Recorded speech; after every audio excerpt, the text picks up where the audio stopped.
Students, कैसे हैं आप सब। आई होप आप सब अच्छे होंगे और अपनी रिवीजन कर रहे होंगे। तो देखिए आज हम एक नया चैप्टर स्टार्ट करने वाले हैं जिसका नाम है मैथमेटिकल ऑपरेशंस। इससे पहले अभी हमने लास्ट जस्ट वेन डायग्राम को फिनिश किया है कि वेन डायग्राम क्या होता है और किस टाइप के क्वेश्चन उसमें पूछे जाते हैं। आज हम अपना नया चैप्टर स्टार्ट करने जा रहे हैं, मैथमेटिकल ऑपरेशंस। ठीक है, तो चैप्टर को स्टार्ट करने से पहले जो बच्चे नए हैं, जो फर्स्ट टाइम इस चैनल से जुड़ रहे हैं, मैं उनको बताना चाहूँगी कि यहाँ पर हम रीजनिंग को स्टडी करते हैं। ठीक है, और जो हमारी क्लासेस हैं वो वीक में 3 डेज़ होती हैं, ट्यूसडे, थर्सडे एंड सैटरडे। और हमारी टाइमिंग होती है 6 PM हमारी टाइमिंग होती है और क्लासेस हमारी होती है ट्यूसडे, थर्सडे एंड सैटरडे को। ठीक है, और अगर आपको क्लासेस की PDF फाइल्स चाहिए तो PDF फाइल्स के लिए आप टेलीग्राम ग्रुप को ज्वाइन कर सकते हैं। उसका लिंक आपको डिस्क्रिप्शन के अंदर मिल जाएगा, वहाँ से आप इसको ज्वाइन कर सकते हैं। ठीक है, तो चलिए without any further delay let's start our class. तो देखो मैथमेटिकल ऑपरेशंस, इससे पता लग रहा है कि भाई मैथ्स के कुछ ऑपरेशंस हमें परफॉर्म करने हैं। मैथ्स के जो अर्थमेटिक ऑपरेशंस होते हैं वो क्या होते हैं हमारे, वो हमारे होते हैं प्लस, माइनस, डिवाइड, मल्टीप्लाई। ये 4 हमारे जो हैं ये हमारे बेसिक ऑपरेशंस होते हैं जो हमें मैथमेटिक्स में परफॉर्म करने होते हैं। और जब इन एक्शंस को परफॉर्म किया जाता है ये हमारा होता है अर्थमेटिक।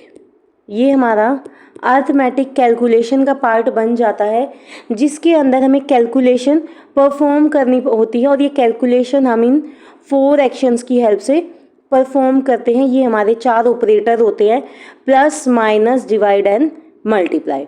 ठीक है, तो देखिए अब ये पहले इसमें ये क्या समझा रही हूँ मैं आपको, अर्थमेटिक रीजनिंग। कि अर्थमेटिक रीजनिंग क्या होती है।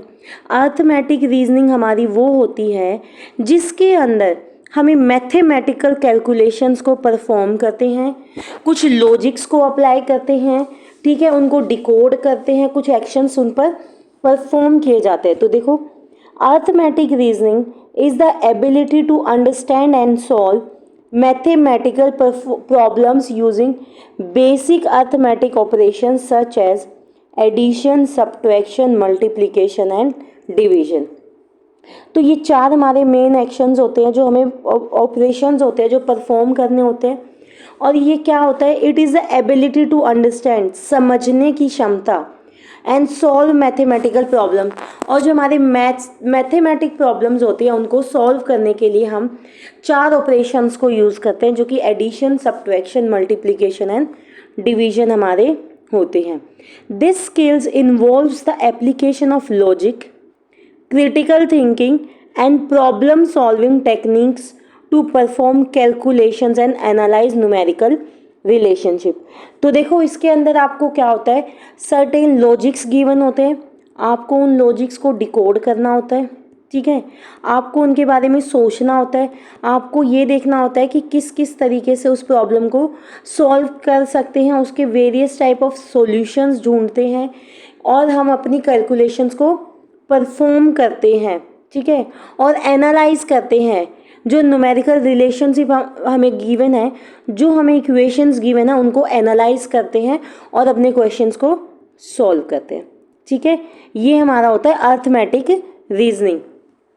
Arithmetic reasoning is not only about the ability to perform calculation, सिर्फ कैलकुलेट करना ही इसका मेन मोटिव नहीं होता है, but also about understanding the underlying concept, उस कंसेप्ट को समझना जो उस क्वेश्चन पर अप्लाई किया गया है, वो भी हमारा अर्थमेटिक रीजनिंग होता है।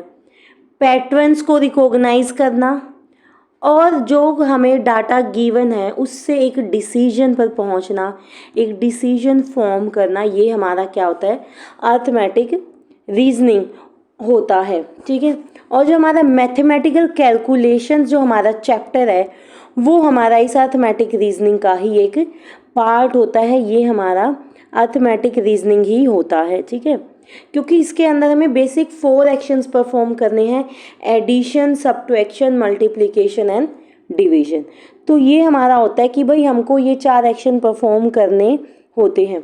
अब वो किसी तरीके से भी हमें दे सकता है, कैसे भी वो क्वेश्चन पूछ सकता है, कुछ भी वो दे सकता है, उसको हमें सॉल्व करना होता है।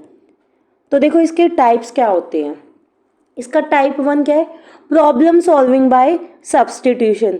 देखो आपको वो क्या करेगा, आपको वो एक स्टेटमेंट दे देगा, जैसे 15A 16B और 18C एंड 6। अब वो क्या कहेगा कि जो ये मेरा A है, मेरे इस में का A का मतलब होता है कि A की जगह पर जहाँ जहाँ पर भी A होगा वहाँ आप प्लस साइन को यूज़ करोगे। तो मैंने इसको ऐसे लिख दिया। B के लिए वो कहता है जहाँ पर भी आपको B मिलेगा वहाँ पर आप मल्टीप्लिकेशन साइन को यूज़ करोगे। मैंने मल्टीप्लाई लगा दिया। C के लिए वो कहता है कि जहाँ पर भी आपको C क्वेश्चन में अवेलेबल है वहाँ पर आप डिवीजन को यूज़ करोगे, तो आपकी ये एक इक्वेशन फॉर्म हो जाएगी और आपको फिर उस इक्वेशन को सॉल्व करना है। ठीक है, ये हमारा सब्स्टिट्यूशन मेथड होता है कि आपको जो क्वेश्चन में गिवन है वहाँ पर आप उसको उसकी वैल्यूज़ को सब्स्टिट्यूट करके क्वेश्चन को सॉल्व करोगे। ठीक है, तो चलो अब आप इसको फिर इस तरह से इसको सॉल्व करोगे। और फिर हमें पता ही है कि हमारा बेसिक हमारा क्या कहता है कैलकुलेशन का पार्ट, कि सबसे पहले हम क्या सॉल्व करेंगे, सबसे पहले हम डिवीजन, फिर मल्टीप्लाई, फिर एडिशन, फिर सब्ट्रैक्शन। तो देखो डिवीजन है बिल्कुल है, तो सबसे पहले 15 + 16 × 18 डिवाइडेड बाय 6 हमें क्या देगा 3। अब क्या सॉल्व होगा डिवीजन के बाद, मल्टीप्लीकेशन।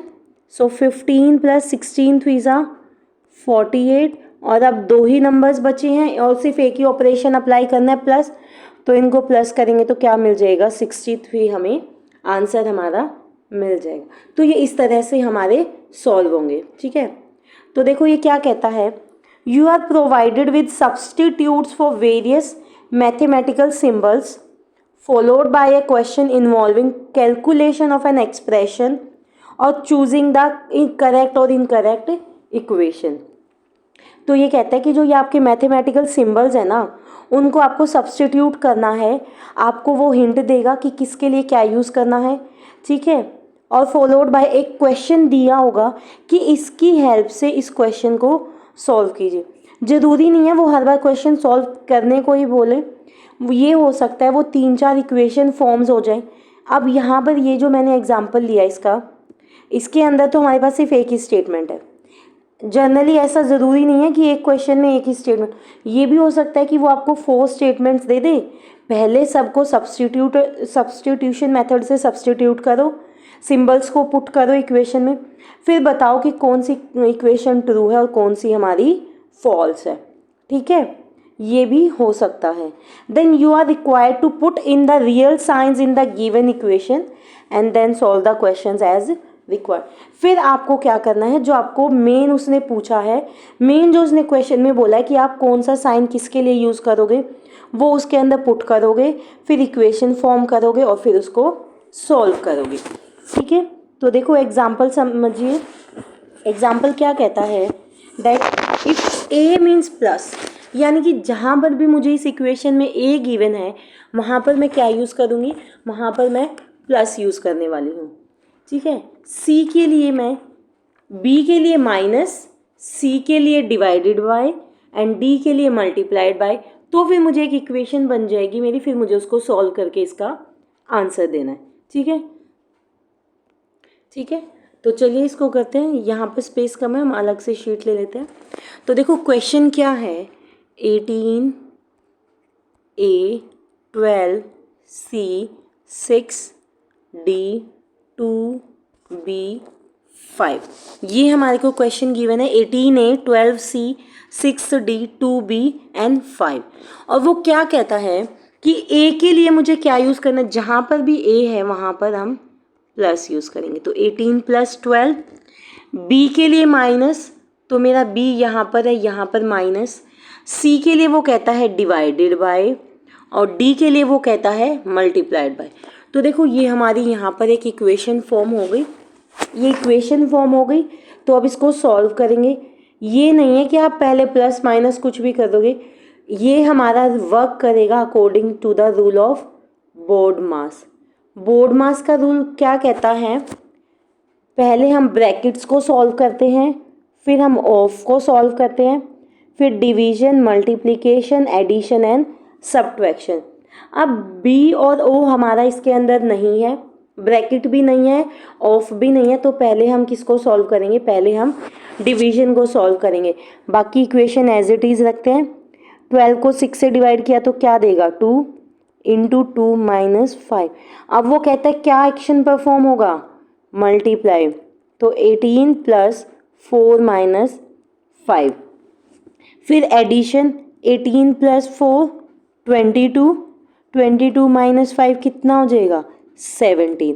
तो इस क्वेश्चन का आंसर क्या आ जाएगा, 17।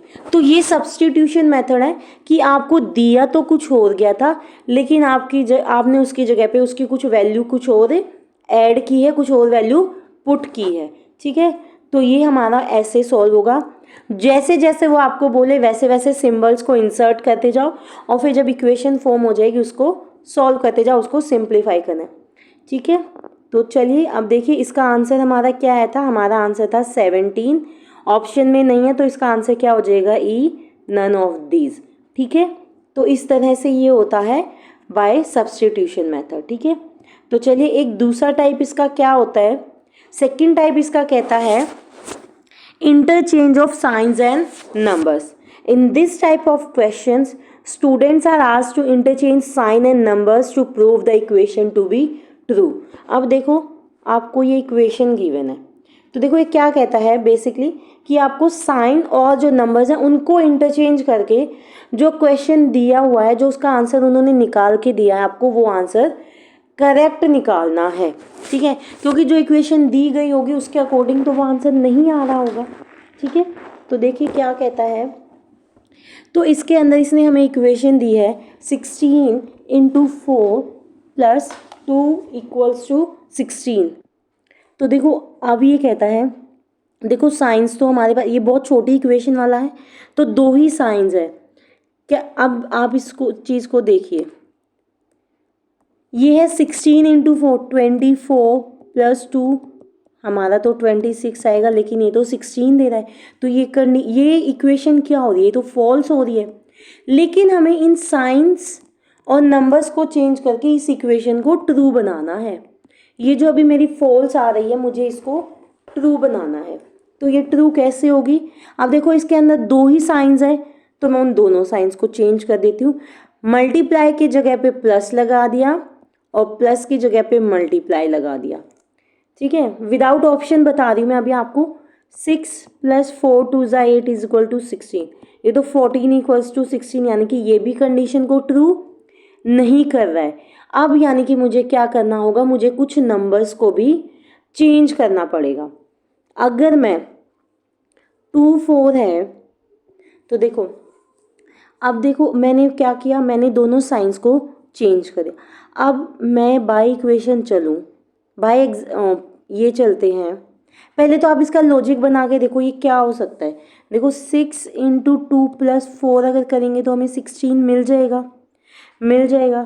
तो लेकिन मुझे साइन और नंबर्स दोनों को इंटरचेंज करना है, तो यानी कि अगर जब मैं सिर्फ नंबर्स को इंटरचेंज करती हूँ, साइंस को सेम रखती हूँ, तो ये मुझे मिल रहा है। लेकिन मुझे तो दोनों को करना है क्योंकि ऑप्शंस में गिवन है ना। अब लास्ट ऑप्शन क्या है ये हमें नहीं पता, पहले जो हमारे को विजिबल आंसर्स हैं उसमें से ही ट्राई करते हैं। देखो बाय ऑप्शंस अगर जाएं तो मैंने भाई साइंस को चेंज कर दिया, 6 प्लस और 2 और 4 को चेंज कर दो फर्स्ट ऑप्शन के अकॉर्डिंग, तो 6 प्लस 2 इंटू 4 ये क्या बन जाएगा, 8 प्लस 4 6 14। ये भी ट्रू नहीं कर रहा इक्वेशन को। सेकंड में देखो मैंने 6 के प्लेस पे 2 और 2 के प्लेस पे 6 और यहाँ पे 4 इंटू 6, ये कितना हो गया 24 प्लस 2, ये तो 26 हो गया, ये भी नहीं जा रहा है। ठीक है, थर्ड देखो थर्ड ऑप्शन क्या कहता है, पहले भाई साइंस चेंज किया और 4 और 6 का इंटरचेंज करना है, यानी कि 4 प्लस 6 इंटू 2, साइंस भी चेंज हो गए, नंबर्स भी चेंज हो गए, तो कितना हो गया 4 प्लस 12 कितना हो गया 16। इसने मेरी इक्वेशन को ट्रू बना दिया, तो मेरा आंसर क्या हो जाएगा, option number C. Option C मेरा आंसर हो जाएगा। देखो अगर ऑप्शंस में ये आंसर नहीं निकलता तो हम खाली नंबर्स को चेंज करके इसको सॉल्व कर सकते हैं, लेकिन अब हमें यहाँ पे विजिबल है कि भाई ये मेरा आंसर निकल रहा है, तो हम नन ऑफ दीज पे क्यों जाएंगे। जब मुझे ए बी सी में से आंसर मिल रहा है तो मैं नन ऑफ दीज के लिए नहीं जाऊंगी।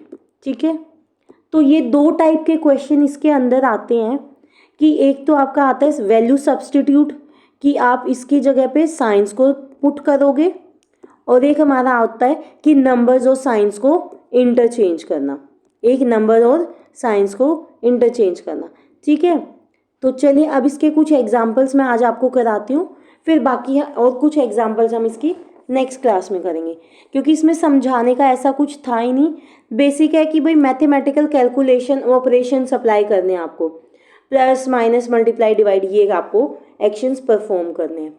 तो देखो ये क्या कहता है, अब देखो मैंने आपको बताया था कि ज़रूरी नहीं है कि एक इक्वेशन वो क्वेश्चन के अंदर दे।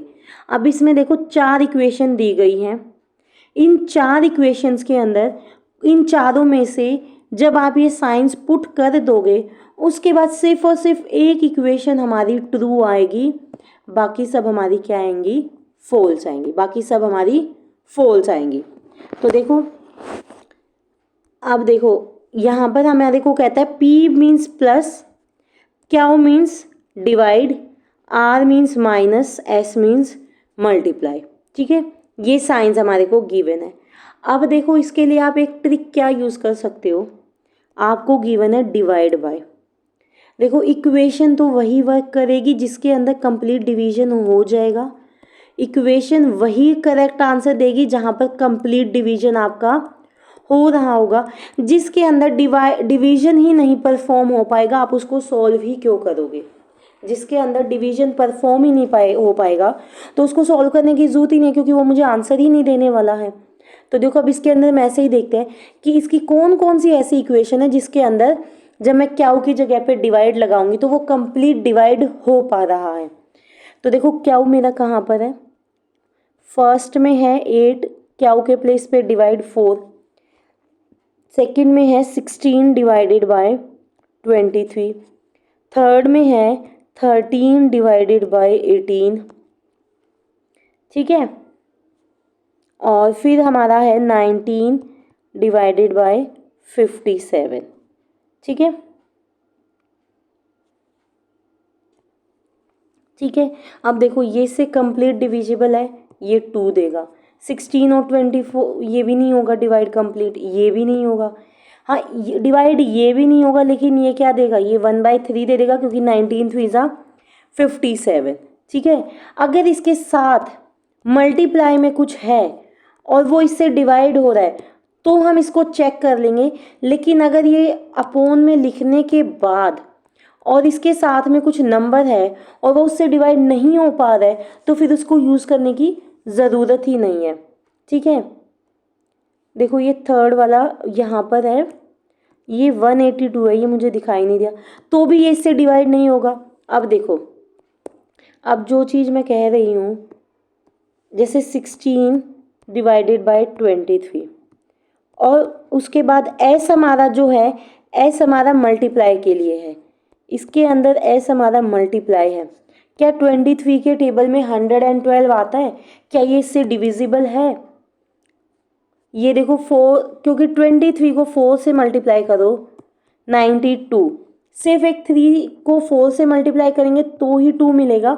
बाकी इसके कंप्लीट टेबल में अगर हम 3 को किसी भी नंबर से डिवाइड करेंगे तो यूनिट डिजिट हमें 2 नहीं मिलेगा। 23 5 हमारा हो जाएगा 115, ये इससे डिविजिबल नहीं है, तो इस इक्वेशन में घुसना ही क्यों है, इस इक्वेशन में घुसेंगे ही नहीं, क्योंकि ये हमें आंसर नहीं देने वाला है। ठीक है, एक ऑप्शन यहाँ से एलिमिनेट हो गया। अब देखो ये एलिमिनेट हो गया, एक सेकंड हमारा एलिमिनेट हो गया। अब थर्ड देखो, थर्ड था 13 डिवाइडेड बाय 182 इंटू 42, क्योंकि एस का मतलब क्या है, मल्टीप्लाई। अब क्या ये दोनों कंप्लीट डिविजिबल हैं? चलो 7 6 ज़ा 42, 7 2 ज़ा 14, 7 6 ज़ा 14, 2 2 3 ज़ा 6, 2 13, 13 1 ज़ा 13। चलो ये कंप्लीट डिवाइड हो गया, इसको हम चेक कर लेंगे। ठीक है, अब लास्ट है 19/57 इंटू यहाँ पर 12, ये भी हो गया, तो हम इसको भी चेक कर लेंगे। लेकिन जहाँ पर आपको लगे कि ये डिवाइड नहीं हो रहा है, क्योंकि आपको भी इतने तो टेबल्स आते ही होंगे, इतने तो टेबल्स हमें आने ही चाहिए कि हम उसको क्वेश्चन को देखते ही समझ जाएं कि ये हमारा होगा या नहीं होगा। इस क्वेश्चन के अंदर इसीलिए हुआ क्योंकि साथ में मल्टीप्लाई का साइन था, लेकिन अगर साथ में प्लस माइनस का साइन होता तो हम उसको वहीं छोड़ देते, क्योंकि इक्वेशन बहुत बड़ी हो जाती और वो सॉल्व नहीं होने वाली। ठीक है, तो अब इसके अंदर हमारे फर्स्ट सेकंड ऑप्शन तो डिलीट हो चुका है, अब हमारे पास रिमेनिंग है 3 ऑप्शंस। ठीक है, अब उन 3 ऑप्शंस में से हम फर्स्ट को स्टार्ट करते हैं। क्या कहता है, एस का मतलब क्या है, मल्टीप्लाई, तो 16 इंटू 8, 8 क्यू का मतलब है डिवाइड, पी का मतलब है प्लस, आर का मतलब है माइनस। इसको सॉल्व करेंगे 16 इंटू, पहले ये सॉल्व होगा, कितना आ जाएगा 2 प्लस 19 माइनस 23, 16 2 ज़ा 32। देखो ये आप ये मल्टीप्लाई हो गया, इसके साथ अब इसको कर सकते हो कैलकुलेट, क्योंकि ये दोनों प्लस माइनस हो रहे हैं साथ में, यहाँ पर प्लस है, इनका माइनस आप कर सकते हो, तो यहाँ से -4 मिल जाएगा और क्या मिल जाएगा हमें 28। तो यही आ रहा है, तो ऑप्शन ए इसका आंसर हो जाएगा, क्योंकि 28 आंसर निकालना था, वो हमारा आ गया। तो हमें फर्स्ट में ही आंसर मिल गया, तो अब हमें बाकी चेक करने की ज़रूरत ही नहीं है। ठीक है, इस इक्वेशन में वो काम नहीं किया कि आप जब कंप्लीट डिवाइड ना हो तो आप उसको छोड़ सकते हैं, क्योंकि इसमें क्या दे दिया भाई, इसमें हमारे को साथ के साथ मल्टीप्लाई में उसने ऐसे नंबर दे दिए जो कटिंग करने के बाद वहाँ पर वो बिल्कुल फिनिश हो रहा है। ठीक है, लेकिन जब आपको लगे कि यहाँ पर ऐसे है, ये +42 है और यहाँ पे माइनस का कुछ है, तो आप इस टाइप की इक्वेशंस को छोड़ देना, क्योंकि ये टाइम वेस्ट करेंगे, ये सॉल्व नहीं होंगी। तो हमारे को फर्स्ट में ही हमारा आंसर मिल गया, तो आंसर क्या हो गया, ऑप्शन नंबर ए। तो चलिए second question, in the following question correct the equation by interchanging 2 science. देखो इसने ऑप्शन दिया है कि सिर्फ 2 ही साइंस को चेंज करना है और इसको सॉल्व करके हमें 92 आंसर देना है। क्या आंसर देना है, 92।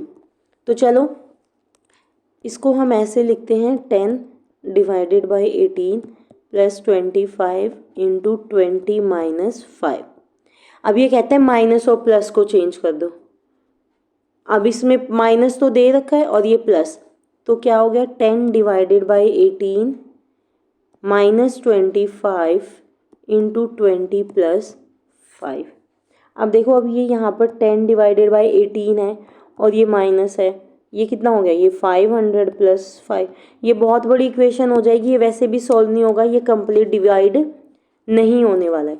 चलो अगर आप आगे देख भी लो तो 10 18 माइनस ये कितना हो जाएगा, 495, ये हो जाएगा, ये नहीं सॉल्व होगा। ठीक है, तो इसीलिए आप इसको यहीं छोड़ दोगे, क्योंकि ये डिवाइड ही नहीं हो पाएगा कंप्लीट उससे। ठीक है, और देखो वैसे भी 10 बाई 18 माइनस 495 है, अगर आप इसका एलसीएम लेके इसको सॉल्व करोगे इक्वेशन बना के, तो ये माइनस में जाएगा, माइनस में हमारा आंसर हमें नहीं चाहिए। ठीक है, सेकेंड ऑप्शन देखो, सेकेंड ऑप्शन कहता है plus and multiply, 10 divided by 18, यहाँ पे मल्टीप्लाई 25 प्लस 20 माइनस 5।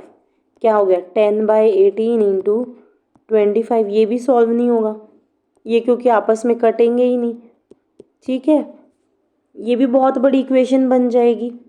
एक बार ट्राई कर लेते हैं सॉल्व करके। तो ये क्या कहता है, 10 बाई 18 इंटू 25 प्लस 20 माइनस 5, ये कितना हो जाएगा, ये 250, ये 5, ये 9, तो कितना हो गया, 25 5 ज़ा 125 बाई 9 प्लस इसको माइनस कर दो 15 125 प्लस 135/9, यहाँ से इसको मल्टीप्लाई कर दिया, ये कितना हो गया, 9 3 ज़ा 27, 3 पे भी नहीं जाएगा, 2 पे, 9 2 ज़ा 18, 8 0 9 8 ज़ा, तो देखो ये भी नहीं आगा। ये मैं आपको बता रही हूँ, लेकिन मैं आपको पहले ही बोल रही हूँ कि जब ऐसा आए उसको छोड़ दो, क्योंकि वो सॉल्व नहीं होने वाला है, ठीक है। फिर कहता है प्लस एंड डिवाइड, डिवाइड और प्लस को, तो यानी कि 10 प्लस 18, सॉरी हाँ यहाँ पर डिवाइड था तो ये प्लस हो गया, और यहाँ पर 25 इंटू 20 माइनस 5। अब इसको सॉल्व कर लो, 10 plus 18/25 into 20 minus 5, 4 5, 10 plus 72/5 minus 5। इस 10 में से 5 सब्ट्रैक्ट हो सकता है, 5 प्लस 72/5, 5 5 ज़ा 25 प्लस 72 कितना हो गया, 97, 97/5 है, लेकिन ये क्या होगा, 5 1 ज़ा 5, 5 9 ज़ा और 4 ज़ा, तो ये 19.4 आया, ये भी नहीं होगा। मैं आपको ये सॉल्व कर करके दिखा रही हूँ कि जहाँ पर ये डिवाइड नहीं होगा वो आंसर नहीं देगा, तो जब आपको ऐसा दिख जाए उसको वहीं के वहीं उसको आप छोड़ दो। लास्ट कहता है डिवाइड एंड माइनस का, तो मैंने 10 minus 18 plus 25 into 20 divided by 5, क्योंकि यहाँ पर माइनस था यहाँ डिवाइड था, इनके साइंस को चेंज किया। अब ये सॉल्व हो जाएगा क्योंकि ये कंप्लीट डिविजिबल है। 10 माइनस 18 प्लस 25 इंटू ये कितना हो जाएगा 4, ये कितना हो जाएगा -8 प्लस 100, 100 माइनस 8 92 हमारा करेक्ट आंसर आ जाएगा। तो इसका आंसर क्या हो जाएगा, ऑप्शन नंबर डी। तो मैंने सॉल्व करके भी बता दिया कि जब ये सिचुएशन आए कंप्लीट डिविजिबल नहीं है उसको छोड़ दो, ठीक है। तो हमारा सॉल्व करने से क्या आ गया, ऑप्शन नंबर डी। तो चलो नेक्स्ट क्वेश्चन देखते हैं। इसमें ये कहता है इफ, देखो यहाँ पर इसने साइंस दे रखे हैं, लेकिन इन साइंस को भी हमें सब्सटीट्यूट करना है, इनको चेंज करना है। वो कुछ और कह रहा है कि मैंने जो प्लस लिया उसको आप माइनस यूज़ करोगे, तो 15 इसको पहले ऐसे लिख लो, फिर यहाँ से साइन देखते जाओ। प्लस मीन्स सब्ट्रैक्शन, प्लस कहाँ पर है 2 और 6 के बीच में, यहाँ माइनस लगा दो। फिर वो कहते हैं माइनस मीन्स मल्टीप्लाइड बाय, 3 और 2 के बीच में माइनस है, मल्टीप्लाई सब्सटीट्यूट करो।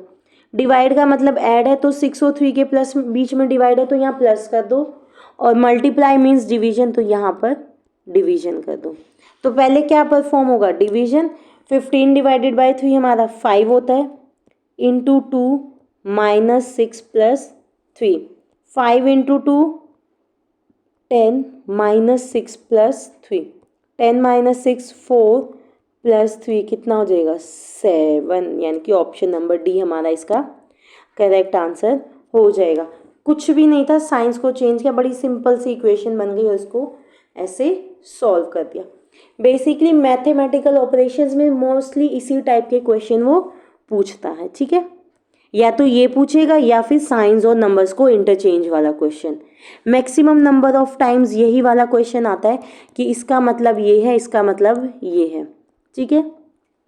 लेकिन ज़रूरी नहीं है सिंगल इक्वेशन आए, 4 इक्वेशन आ सकती हैं, ट्रू और फॉल्स आपको बताना पड़ सकता है। तो देखो इसमें लिख लेते हैं 184 8 3 2 8।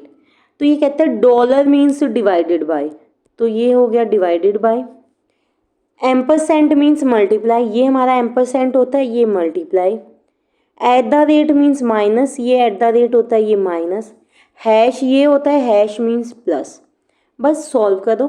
184 को 8 से डिवाइड करेंगे, 8 2 ज़ा 16, रिमाइंडर इज 2 एंड ये फिर 4 लिया, 8 3 ज़ा 24 इंटू 3 प्लस 2 माइनस 8 कितना हो गया 69 प्लस 2 माइनस 8, तो ये कितना हो जाएगा, ये माइनस करेंगे कितना हो जाएगा 2 माइनस 8 माइनस 6, तो 69 माइनस 6 कितना हो जाएगा 63, यानी कि ऑप्शन सी हमारा इसका करेक्ट आंसर हो जाएगा, ठीक है। कुछ भी नहीं है इस टाइप के क्वेश्चन, ये बहुत आसान चैप्टर है, ठीक है। तो हमारा इसका आंसर हो जाएगा 63, ऑप्शन नंबर सी। तो चलिए आगे देखिए फिफ्थ क्वेश्चन। फिफ्थ क्वेश्चन क्या कहता है, आपको 4 इक्वेशंस गिवन है, आपको बताना है कौन सी इक्वेशन आपकी ट्रू है। ठीक है, कौन सी इक्वेशन आपकी ट्रू है, और इसने बहुत सारे सिंबल्स ले रखे हैं। तो देखो मैं जनरली क्या करती हूँ, आप इन सभी इक्वेशंस को ना पहले ऐसे लिख लो, 324, सिंबल्स को मत लिखो, सिर्फ आप इन क्वेश्चंस को लिखो। जैसे जैसे जो सिंबल वो बोलता जाए, ठीक है, जैसे इसने बोला star means addition, star stands for addition. चारों इक्वेशंस में देखो स्टार कहाँ पर है, वहाँ पर प्लस अप्लाई कर दो। इसमें 4 और यहाँ पर है, फिर 3 और ये 24 है, फिर 5 और 3 के बीच में है, 4 और 1 के बीच में है, 3 और 4 के बीच में है। ठीक है, फिर कहता है less than stands for subtraction, less than stands for subtraction. तो देखो लेस देन कहाँ कहाँ पर है, ये है 10 और 4 के बीच में, सब्ट्रैक्शन आ गया। ये ग्रेटर है, ये भी सब लेस देन है, ये भी माइनस आ गया। फिर यहाँ पे लेस देन है, यहाँ पर भी माइनस आ गया। ठीक है, फिर कहते हैं परसेंटेज फॉर डिवीजन। अब परसेंटेज देखो कहाँ कहाँ पर है, परसेंटेज मेरा यहाँ पर है, ये क्या कहता है इसके लिए, डिवीजन। परसेंटेज मेरा यहाँ पर भी है, 8 और 4 के बीच में भी है, 9 और 3 के बीच में भी है। ठीक है, फिर कहता है ग्रेटर फॉर मल्टीप्लिकेशन। तो यानी कि जहाँ पर भी ग्रेटर देन का साइन है वहाँ क्या यूज़ करेंगे, मल्टीप्लाई। यहाँ पर ग्रेटर देन है तो मल्टीप्लाई, यहाँ पर ग्रेटर देन है तो मल्टीप्लाई। फिर वो कहता है minus for equal to, minus sign कहाँ कहाँ पर है, वो क्या हो जाएगा, इक्वल टू। अब माइनस साइन देखो, माइनस साइन सिर्फ लास्ट इक्वेशन में, तो यह क्या आ जाएगा, इक्वल टू आ जाएगा। फिर वो कहता है dollar for greater than, dollar sign देखो कहाँ कहाँ पर है, सेकंड और थर्ड इक्वेशन में, यानी कि ग्रेटर देन। और कहता है hash for less than, hash कहाँ पर है, फर्स्ट इक्वेशन में। तो ये अब हमारी 4 नई इक्वेशन बन गई जिनको हमें सॉल्व करना है। ठीक है, अब हमें इनको सॉल्व करना है। अब देखो अब क्या सॉल्व करोगे आप, अब नई इक्वेशन आ गई, आपको इसके अंदर करना है कि ये वाला पार्ट इस वाले पार्ट से लेस देन है। ठीक है, सेकंड के अंदर आपको ये प्रूव करना है कि ये वाला पार्ट इस वाले पार्ट से ग्रेटर है। थर्ड के अंदर ये वाला पार्ट इस वाले पार्ट से ग्रेटर देन है, और लास्ट में आपको इन दोनों को इक्वल प्रूव करना है। ठीक है, तो देखो फर्स्ट देखते हैं, फर्स्ट क्या कहता है, 52 डिवाइडेड बाय 2, 52 को 2 से डिवाइड करेंगे तो कितना मिलेगा, 26। फिर वो कहता है लेस देन, यानी कि ये मेरा 26 इस वाले पार्ट से लेस देन होना चाहिए, तो ये ट्रू हो जाएगी, अदरवाइज ये फॉल्स हो जाएगी।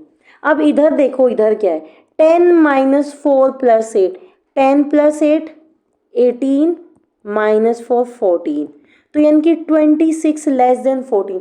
क्या 26 14 से लेस देन होता है, बिल्कुल भी नहीं। तो ये फर्स्ट इक्वेशन क्या हो जाएगी, फर्स्ट इक्वेशन हमारी फॉल्स हो जाएगी, यानी कि ये हमारा आंसर नहीं है, ये हमारा आंसर नहीं है। तो अब हमें इसकी ज़रूरत नहीं है, हम इसको यहाँ से हटा देंगे। ठीक है, अब आइए सेकेंड इक्वेशन पे। सेकेंड में क्या कहता है, ये हमारी यहाँ पे फॉल्स हो चुकी है। ठीक है, 24 plus 3 27 greater than 16 into 2 divided by 4। इसको ऐसे भी सॉल्व कर सकते हैं, 16 इंटू 2 बाई 4, 1 2 2 8 जा 16, 27 इज ग्रेटर देन 8। बिल्कुल सही बात है भाई, 27 बड़ा होता है, 8 छोटा होता है, तो ऑप्शन बी हमारा इसका आंसर हो जाएगा, ऑप्शन बी इसका आंसर हो जाएगा। यहीं पर क्वेश्चन को ड्रॉप कर देना जब ट्रू मिल जाए, जहाँ पर ट्रू मिल जाए वहीं क्वेश्चन को ड्रॉप कर देना, टाइम वेस्ट मत करना बाकी क्वेश्चन को सॉल्व करने में। ठीक है, लेकिन मैं आपको यहाँ पर समझाने के लिए इसको पूरा करा देती हूँ। ठीक है, तो देखो थर्ड क्या कहता है, 5 प्लस 3 8 माइनस 7 कितना हो जाएगा, 1 ग्रेटर देन 8 को 4 से डिवाइड करेंगे तो क्या मिलेगा 2, 2 + 1 3। क्या 1 3 से बड़ा होता है? नहीं, तो क्या हो गया फॉल्स, ये ट्रू ये फॉल्स। फोर्थ पार्ट देखिए, फोर्थ में वो क्या कहता है कि 3 + 4 × 2 कितना हो जाएगा 4 + 2 8 + 3 11 = यहाँ पर भी 11 आएगा तभी ये बराबर होगा, लेकिन 9 को 3 से डिवाइड किया तो 3 3 - 3 कितना हो जाएगा 0। 11 क्या 0 के इक्वल होता है? नहीं, तो ये भी क्या हो गया फॉल्स। तो क्या आंसर आ गया बी, क्योंकि बी आंसर आ चुका था, लेकिन ये मैंने आपको समझाने के लिए किया। लेकिन जब भी आपको ट्रू मिल जाए बाकी को छोड़ देना, टाइम वेस्ट मत करना वहाँ पर, ठीक है। तो चलो नेक्स्ट क्वेश्चन देखते हैं, लास्ट क्वेश्चन। तो देखो इसके अंदर क्या है, some questions are solved on the basis of a certain system. तो देखो इसके अंदर कुछ पैटर्न गिवन है, कुछ लॉजिक अप्लाई किया गया, आपको उसको फाइंड आउट करना है। Find out the correct answer from amongst the 4 alternatives for the unsolved equation. ये एक इक्वेशन दी गई है, इसके बेसिस पर इसको सॉल्व करके बताइए कि क्या आंसर हमारा हो सकता है। हमें 7 ट्राइंगल 8 की 7 वैसे इसको डेल्टा बोलते हैं, 7 डेल्टा 8 की वैल्यू फाइंड आउट करनी है। तो देखो 4 डेल्टा 5 मुझे कहता है 29। मैं इसके अंदर क्या प्लस माइनस मल्टीप्लाई डिवाइड करूँ कि मुझे 29 मिले। 4 को अगर 5 से ही मल्टीप्लाई कर दूँ, 4 5 = 20, और फिर इन दोनों को इसके अंदर ऐड कर दूँ 4 + 9। इन दोनों को पहले तो मैं मल्टीप्लाई कर दूँ, फिर दोनों को ऐड कर दूँ और फिर उस रिजल्ट को आपस में ऐड कर दूँ, तो मुझे क्या मिल जाएगा 29 मिल जाएगा। लेकिन ये लॉजिक तभी काम करेगा जब ये 6 डेल्टा 7 पर भी अप्लाई होता है। तो देखो 6 डेल्टा 7 पहले क्या हो जाएगा 6 × 7 क्या देगा 42, 7 + 6 कितना देगा 13, 42 + 13 को प्लस करेंगे तो क्या आएगा 55। यानी कि ये यहाँ पर भी वर्क कर गया हमारा, यहाँ पर भी वर्क कर गया। तो अब हम अप्लाई करेंगे 7 डेल्टा 8 पर। पहले हमने क्या किया था, पहले दोनों को मल्टीप्लाई करो, 7 8 = 56, फिर दोनों को ऐड कर दो 7 + 8 15। अब इन दोनों को प्लस कर दो यानी कि 71, यानी कि ऑप्शन नंबर डी हमारा इसका करेक्ट आंसर हो जाएगा। ऑप्शन डी हमारा इसका करेक्ट आंसर हो जाएगा, ठीक है। तो आई होप आपको आज का ये सब समझ आया होगा कि अर्थमेटिक कैलकुलेशंस क्या होता है, ठीक है, किस तरह से ये सॉल्व किए जाते हैं, ठीक है। तो इसमें किस किस तरह के क्वेश्चन आते हैं ये सब आज हमने डिस्कस किया।